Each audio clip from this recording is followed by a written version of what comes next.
5 minutos del Espíritu Santo.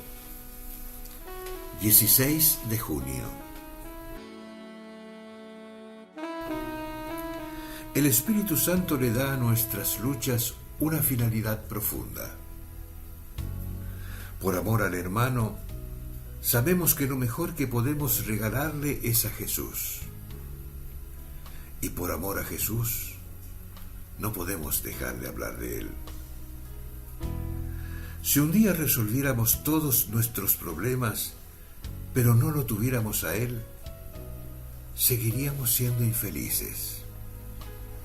Pero eso es imposible, porque nunca podremos resolver todos nuestros problemas sin Él.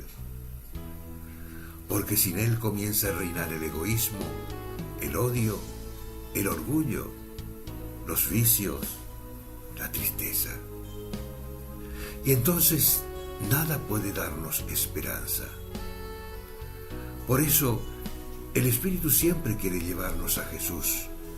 Siempre nos abre el oído para escuchar su palabra y siempre nos impulsa a evangelizar, a llevar a Jesús a los demás.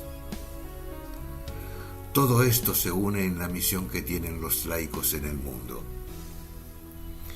Ellos necesitan invocar permanentemente al Espíritu Santo para llenar el mundo de la presencia de Cristo, para que los hogares, los lugares de trabajo, los barrios, las asociaciones y todos los ambientes se inunden de esperanza, de dinamismo, de la vida maravillosa que Jesús nos propuso.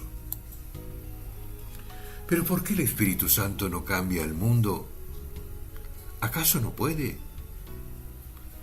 Por supuesto que puede, pero no quiere hacerlo sin nosotros.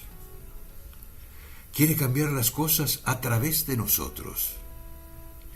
Y si no cambian, es porque muchos no somos instrumentos dóciles. ¿Cómo está tu docilidad al Espíritu Santo? Cardenal Víctor Manuel Fernández.